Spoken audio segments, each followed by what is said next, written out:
భారత సంగీత రంగంలో స్వర కోకిలగా పిలువబడే లెజెండరీ గాయని లతా మంగేష్కర్ గారి గురించి, ఆమె జీవిత కథ, ఆమె సంగీత ప్రయాణం, విజయాలు మరియు కొన్ని వివాదాస్పద అంశాలను కూడా ఈ వీడియోలో తెలుసుకుందాం.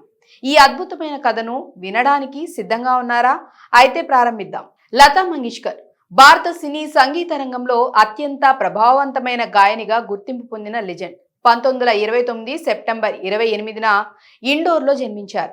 ఆమె అసలు పేరు హేమా మంగేష్కర్. ఆమె తండ్రి పండిత్ దీనానాథ్ మంగేష్కర్ ఒక ప్రసిద్ధ సాంప్రదాయ సంగీత విద్వాంసుడు మరియు నాటక కళాకారుడు. ఆమె తల్లి షేవంతి గుజరాతీ మహిళ. దీనానాథ్ రెండవ భార్య. లత 5గురు తోబుట్టులలో అతి పెద్దది. మీనా, ఆశా, ఉషా మరియు హృదయనాథ్ వీరంతా సంగీత రంగంలో తమదైన ముద్ర వేశారు. లతా బాల్యం సంగీతంతో నిండి ఉండేది. ఆమె తండ్రి ఆమెకు 5 ఏళ్ల వయసు నుండే సంగీత శిక్షణ ఇవ్వటం ప్రారంభించారు. దీనానాథ్ గ్వాలియర్ ఘరానాకు చెందిన శిష్యుడు కావటంతో లతాకు సాంప్రదాయ సంగీతంలో బలమైన పునాది లభించింది. అయితే ఆమె జీవితంలో బాల్యంలోనే కష్టాలు ఎదురయ్యాయి. 1930లలో దీనానాథ్ నడిపిన థియేటర్ కంపెనీ ఆర్థిక ఇబ్బందుల్లో పడింది మరియు 1942లో ఆమె తండ్రి మరణించారు. అప్పటికి లతాకు కేవలం 13 సంవత్సరాలు మరియు ఆమె కుటుంబ బాధ్యతలను భుజాన వేసుకోవాల్సి వచ్చింది. లత తన 13వ ఏట వసంత్ జోగ్లేకర్ దర్శకత్వం వహించిన మరాఠీ చిత్రం కిటీ హసాల్ కోసం తన మొదటి పాటను రికార్డ్ చేసింది. కానీ ఆ పాట తుది సవరణలో తొలగించబడింది. అయినప్పటికీ ఆమె నిరాశ చెందలేదు. 1943లో గజబావా అనే మరాఠీ చిత్రంలో ఆమె గానం చేసిన మాతా ఏక్ సపూత్ కి దునియా బదలే దేతు అనే హిందీ పాట ఆమెకు మొదటి గుర్తింపును తెచ్చిపెట్టింది. 1945లో మాస్టర్ వినాయక్ సహాయంతో ఆమె ముంబైకి వెళ్లారు. అక్కడ ఆమె ఉస్తాద్ అమానత్ అలీ ఖాన్ వంటి గురువుల వద్ద హిందుస్థానీ సాంప్రదాయ సంగీత శిక్షణ పొందారు. ఆమె స్వరం పరిశ్రమలో సంచలనం సృష్టించింది. కానీ ఆమె సన్నని స్వరం కారణంగా ప్రారంభంలో చాలా మంది సంగీత దర్శకులు ఆమెను తిరస్కరించారు. ఆ రోజుల్లో నూర్జహాన్, శంషాద్ బేగం వంటి బలమైన స్వరాలు ఉండేవి. అయితే సంగీత దర్శకుడు గులాం హైదర్ ఆమె ప్రతిభను గుర్తించి 1948లో మజ్బూర్ చిత్రంలో దిల్ మేరా తోడా పాటతో ఆమెకు పెద్ద అవకాశం ఇచ్చారు. ఈ పాట ఆమె కెరీర్లో ఒక మైలురాయిగా నిలిచింది.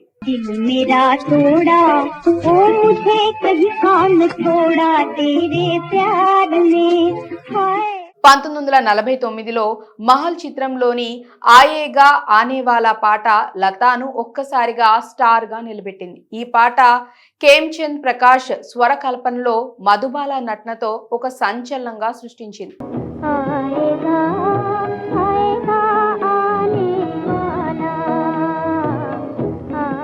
1950లలో లతా, అనిల్ బిస్వాస్, శంకర్ జైకిషన్, నౌషాద్, ఎస్డి బర్మన్, సి రామచంద్ర, హేమంత్ కుమార్, సలీల్ చౌదరి, కయ్యాం రవి, కళ్యాణ్జీ ఆనంద్జీ, మదన్ మోహన్ వంటి అనేక ప్రముఖ సంగీత దర్శకులతో కలిసి పనిచేశారు.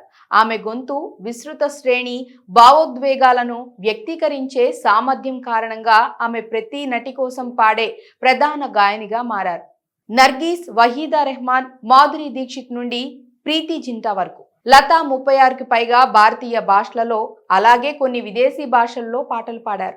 1955లో ఆమె తొలి తెలుగు పాట నిదురపోరా తమ్ముడా సుస్సర్ల దక్షిణామూర్తి స్వరకల్పనలో పాడారు.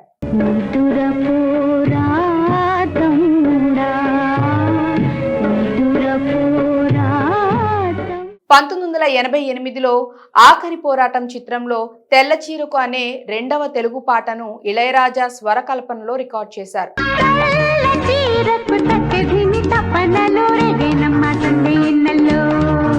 ఆమె తమిళంలో కూడా 1956లో వనరాధం చిత్రంలో ఎంతన్ కన్నలన్ పాటతో అడుగుపెట్టారు. లత కేవలం గాయనిగా మాత్రమే కాకుండా సంగీత రచయితగా మరియు నిర్మాతగా కూడా తన ప్రతిభను చూపించారు. 1955లో మరాఠీ చిత్రం రామ్ రామ్ పావనే కోసం ఆమె మొదటిసారి సంగీత రచన చేశారు. 1960లలో ఆమె అనేక మరాఠీ చిత్రాలకు సంగీతం సమకూర్చారు మరియు ఆది మనసే చిత్రానికి మహారాష్ట్ర ప్రభుత్వం నుండి ఉత్తమ సంగీత దర్శకురాలి అవార్డును గెలుచుకున్నారు. ఆమె 4 చిత్రాలను కూడా నిర్మించారు. అందులో మొదటిది 1953లో మరాఠీ చిత్రం చిత్రం, ఆ తర్వాత 3 హిందీ చిత్రాలు. లతా మంగేష్కర్ ఎన్నో అవార్డులు మరియు గౌరవాలను అందుకున్నారు. 1989లో ఆమెకు దాదాసాహెబ్ ఫాల్కే అవార్డు లభించింది మరియు 2001లో భారతదేశ అత్యున్నత పౌర పురస్కారమైన భారతరత్న అవార్డును అందుకున్న రెండవ గాయనిగా నిలిచారు. ఫ్రాన్స్ ప్రభుత్వం 2007లో ఆమెను officer of the Legion of honour తో సత్కరించారు. ఆమె 3 జాతీయ చలనచిత్ర అవార్డులు, 15 బెంగాల్ ఫిలిం జర్నలిస్ట్ అసోసియేషన్ అవార్డులు, 4 ఫిలింఫేర్ ఉత్తమ గాయని అవార్డులు, 2 ఫిలింఫేర్ స్పెషల్ అవార్డులు మరియు ఫిలింఫేర్ లైఫ్ టైమ్ అచీవ్మెంట్ అవార్డును గెలుచుకున్నారు. లతా మంగేష్కర్ జీవితంలో కొన్ని వివాదాలు కూడా ఉన్నాయి. ఇవి ఆమె కెరీర్ను కొంతమేర ప్రభావితం చేశాయి. 1974 నుండి 1991 వరకు Guinness book of world records Lata మంగేష్కర్ను 25,000 కంటే ఎక్కువ పాటలు రికార్డ్ చేసిన గాయనిగా గుర్తించింది. అయితే ఈ సంఖ్య అతిశయోక్తిగా ఉందని ఆమె సోదరి ఆశా భోస్లే ఎక్కువ పాటలు రికార్డ్ చేసినట్లు కొందరు విమర్శించారు. ఈ వివాదం లతా మరియు ఆశా మధ్య పోలికలను తెరపైకి తెచ్చింది. అయినప్పటికీ ఇద్దరు సోదరీమణులుగా గొప్ప బంధాన్ని కలిగి ఉన్నారు. 1960లలో లతా పాటల రాయల్టీలపై హక్కుల కోసం పోరాడారు. ఆమె హిందీ చలనచిత్ర పరిశ్రమలో గాయకులకు రాయల్టీలు లభించే విధానాన్ని స్థాపించడానికి ప్రయత్నించారు. ఇది అప్పటి వరకు సాధారణం కాదు. ఈ విషయంలో ఆమె సంగీత దర్శకుడు సి రామచంద్రతో విభేదించారు. దీని ఫలితంగా ఆమె కొన్ని సంవత్సరాలు అతనితో కలిసి పనిచేయలేదు.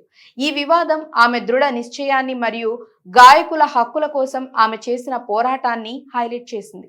లతా సంగీత దర్శకుడు ఓపి నయ్యర్తో ఎప్పుడూ కలిసి పనిచేయలేదు, ఎందుకంటే అతను ఆమె సోదరి ఆశా భోస్లేను ఎక్కువగా ఇష్టపడేవారు. ఇది కొంతమేర వివాదాస్పదంగా మారింది, ఎందుకంటే లతా ఆ రోజుల్లో హిందీ సినిమా పరిశ్రమలో అత్యంత డిమాండ్ ఉన్న గాయని.